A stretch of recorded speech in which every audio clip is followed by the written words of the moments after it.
Let me quickly try to make this addendum before I lose track of it. So, sort of again to contrast the one-track thinking, which is almost symbolized by a methodological approach that sort of hypocritically relies on a kind of universal presumption that there is no ulterior, that everything must be reducible to the one track of the cart that is leading around the stoical dog.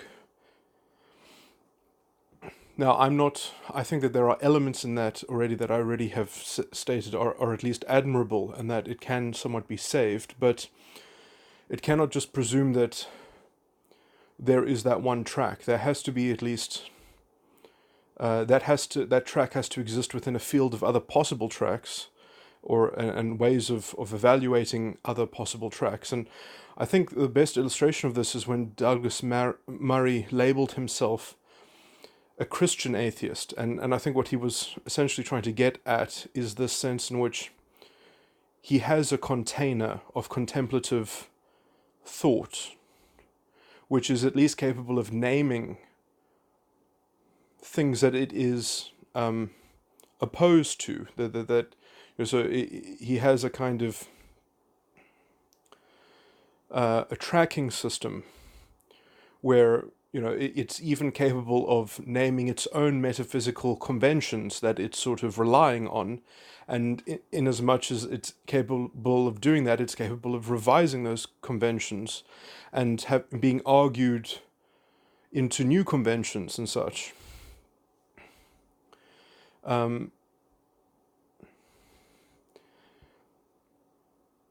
And so because it essentially has a discourse about discourse itself, as long as you're sort of capable of maintaining these two distinct streams, the one being almost a hypothetical, it may not merely be hypothetical, it might have implications of its own, but that it's sort of hypothetically broad at least, and having sort of real implications that it can pose to one's own second stream, so that there is this dualism of having two tracks that need to be maintained, and the one is watching over the other as well. And so essentially it's as if one has at least two languages, to at least force one to go through the process of translation.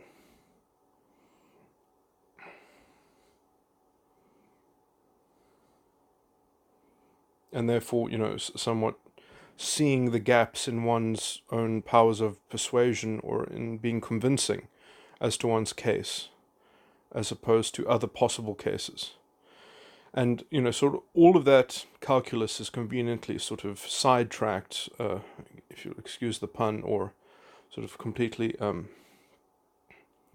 disguised and concealed by the idea that, no, there's only one game in town, there's only one track.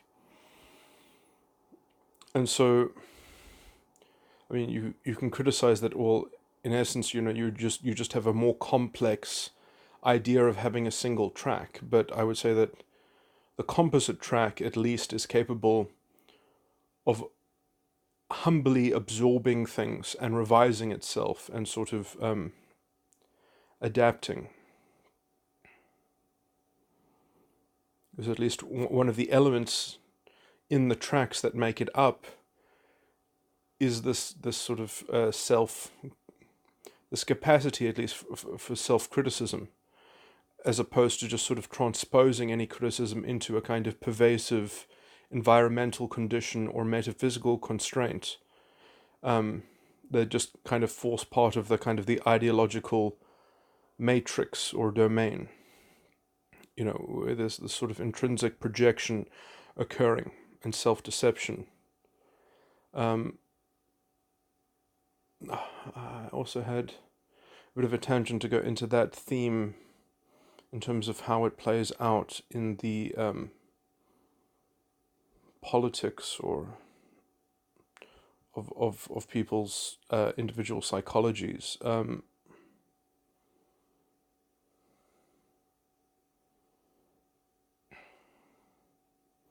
Yeah, I think there is a vast distinction, at least in people in general, in some sense, in which some people have been acclimatized to the comforts of the single track. The simplicity, the narrative simplicity. I did want to. That's the theme that I wanted to expand into in terms of how that plays out in terms of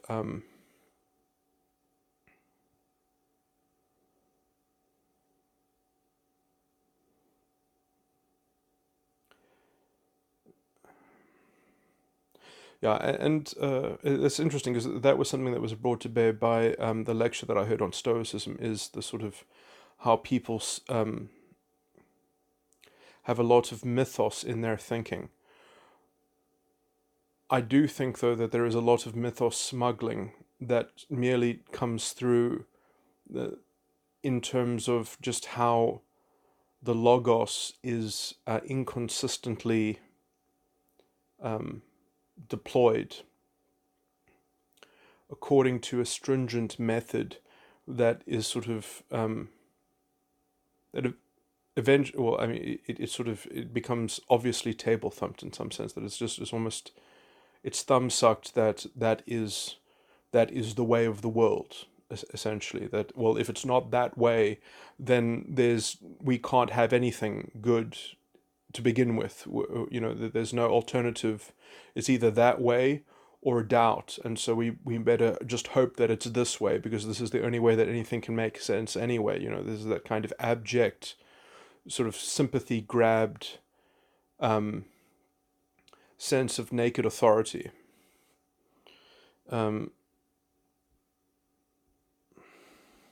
That's sort of conveniently just trying to find a trap door to get back into that mode of sort of covering up the nakedness of the sympathy grab. And that's the kind of the general, what I would call a sort of the ludicrous composition of the one track thinkers. There are also other ways of delineating out various streams of the one track thinkers, because there are other species.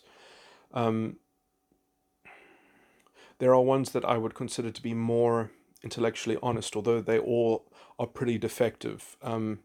So I guess some are slightly more intellectually honest in just a very few facets. So other one track thinkers, I think Sam Harris's kind of epistemological kind of idea of things, or framework of reality, that somewhat fuels the scientific pretension, is that kind of that naive sympathy grabbing. Well, we better hope that it's that way, because if it's some other way, and the idea is that will come out in the sort of in the blind faith method that they have already sold them their souls to, in some sense. Where it really is a kind of de facto Ponzi scheme,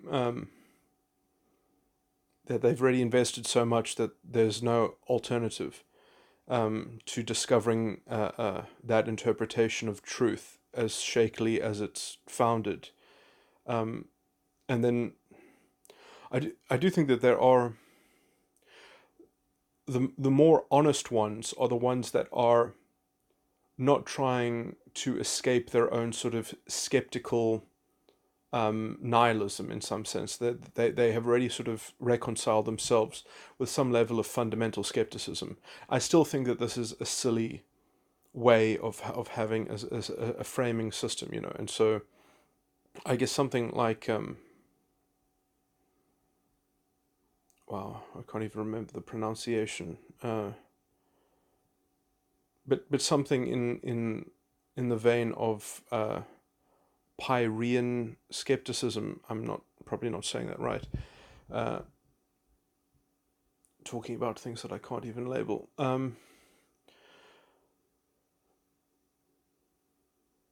But that kind of intellectual life, the domain of that intellectual life,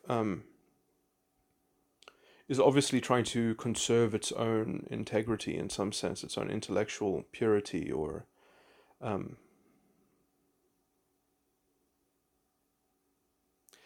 I mean, I guess the problem is that these things always they fall short because of their own internal rules and methodology, which is essentially they end up having to sort of I want to. This is probably technically untrue, but it's something like that. They in practice will have to fudge, even if they're technically not fudging it. Although I haven't, let me explore this example precisely. So the Pyrrhean skeptic that cannot give assent to anything, but will just basically say yes, that sounds internally consistent or self-consistent. So they can sort of their own position though leads to a particular metaphysical character of their intellectual life. And if they're not willing to give assent to even what it is that they are doing, they are somewhat, why are they even following that method? So they have a problem on the level of sort of internal motivation within their own schema.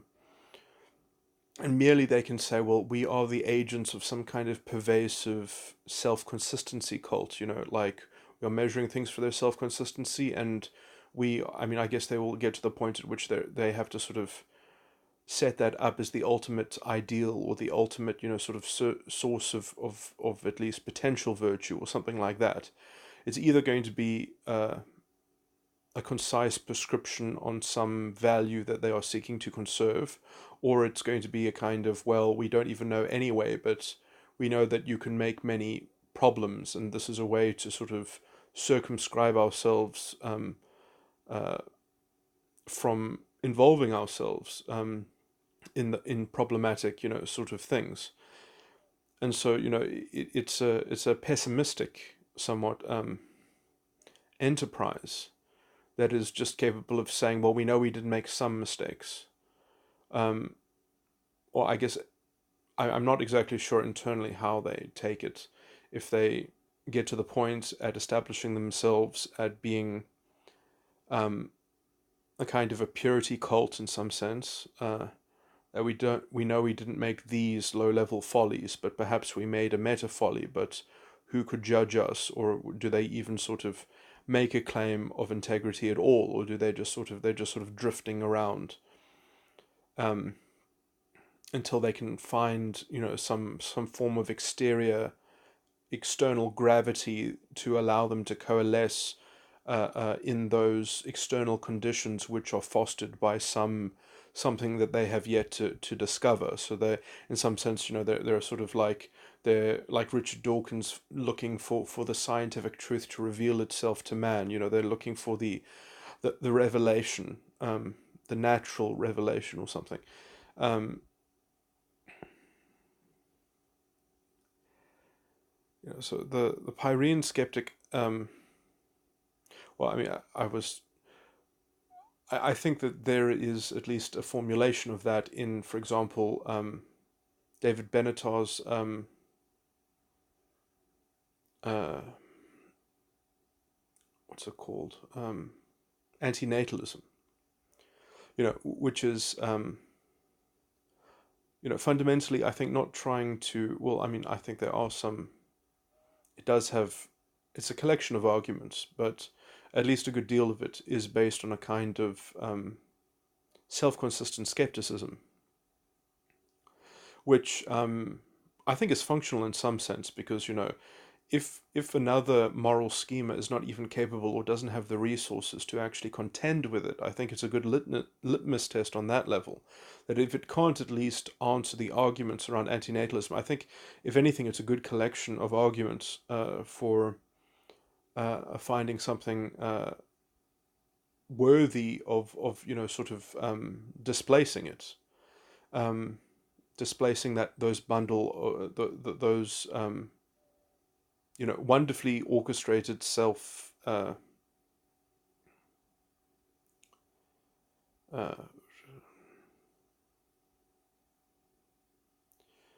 I can't remember what I was saying, but a collection of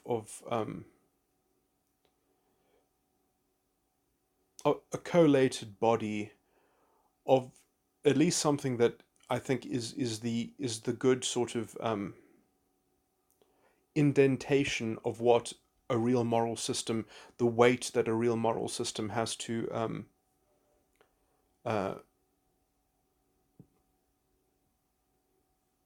uh, to provide in terms of motivating one in some or at least not just merely motivating one, but in terms of understanding life in a morally coherent sense.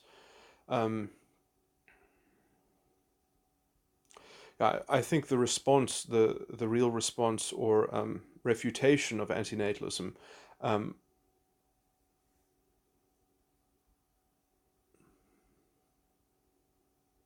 won't be in a collection of arguments. It will be something like the composite thing, where you have a tandem approach to it, where you have first a default conceptualization of the moral landscape, which then sort of orders out and irons out at least how to adjudicate on some of the arguments and claims made in the case for antinatalism, and then a specific contention which won't have a universal appeal, but will have it won't have a categorical imperative, but it will be a model of something that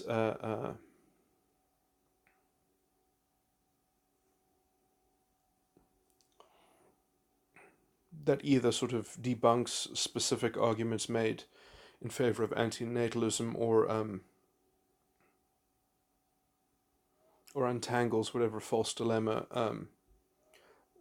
some of the sort of the balancing. Because I think some of the arguments are based on a kind of because I think in the final analysis it does sort of pertain to one of the one-track ways of thinking, and skepticism does this, although it often does it in a concealed way, in an often sort of nefarious way, where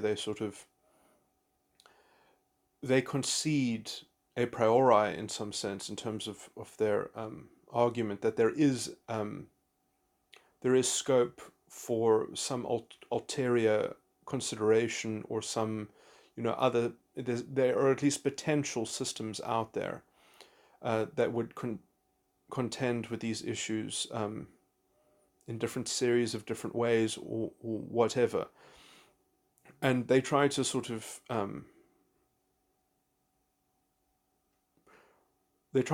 dismiss whatever potential vitality those ulterior systems of consideration might contain, by kind of categorically ruling out their sort of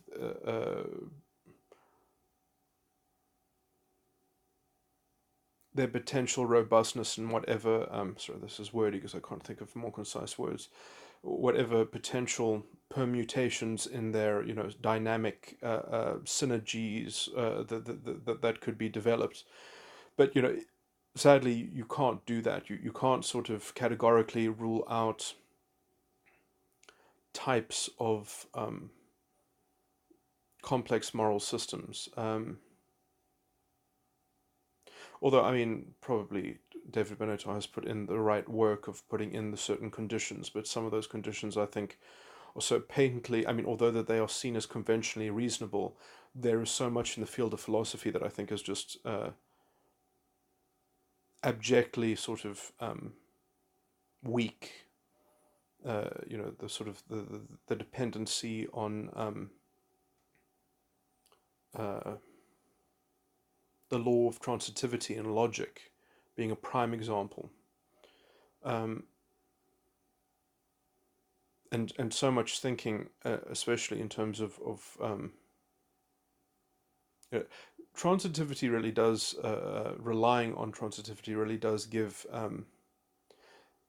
it makes skepticism much more plausible. It makes certain species of skepticism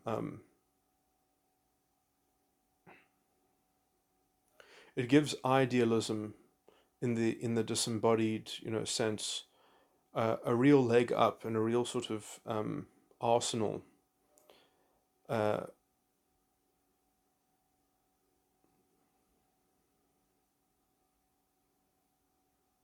to sort of defend its claims. And already it's sort of, it's weird because it does often defend itself merely by essentially not having the time to hear out, the kind of the alternative um, critique. It's sort of,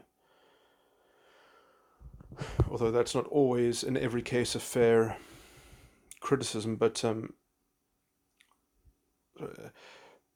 so in some sense what it does is it alludes to this idea that there might be a second track, that it's, so it kind of, it pretentiously kind of allows that there are two tracks going on, and in fact it's sort of, and what it really has within itself is this idea of this sort of commingled single track, that there should actually be a single track that is the answer, that is the kind of the uniform solution. And so you cannot sort of have a two-track solution. And that's a lot of what the skeptic will do. It will basically say, well, no, you can't make argument for a kind of for a default position and then a specialized case within the default domain. You can't have that. You are forced to sort of morally endorse the default compromise, or the default sort of secular realm of possibility or something like that. You have to sort of underwrite that epistemologically, uh, or you have to prove it to some certainty. So they will only ever give you the light of day if you profess to have a certain certainty about the default. They won't let you have that certainty in your private um, track of within the default schema. They want you to translate that private certainty into the default language or the default stream, which must have the same labeling system, or must be representative and must have the same weighting in both tracks. And so they sort of live in this tremendously sort of fudged intellectual space, and they can only really maintain it by simply getting their opponents to chase them, essentially. um, to and the only thing that they're willing to sort of have the time to listen to is a certainty, so that they can sort of say how uncertainties produce, they don't quite overcome some obstacle or some presumed dilemma, which you're not allowed to reorder in their mind, in their particular sort of landscape. You're not allowed to sort of recalibrate those presumed preconditions.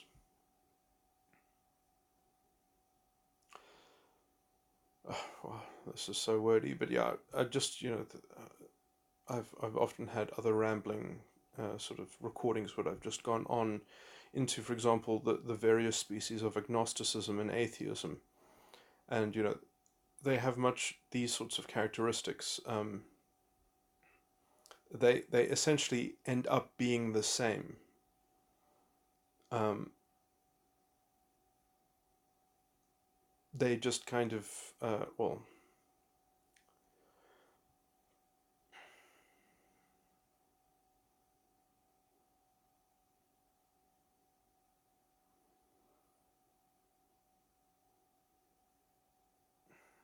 I guess you can't really say that they end up being the same, but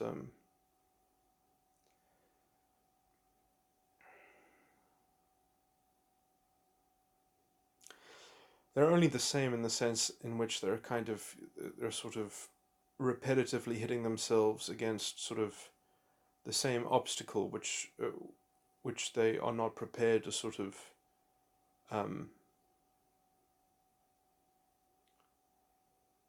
uh, recognize that the obstacle that they're sort of confronted with has something to do with their own footing. They're unwilling to sort of transpose the obstacle into their own disposition and then compare it with alternative dispositions. But merely just sort of unwilling to be self-critical in a wider intellectual sense. And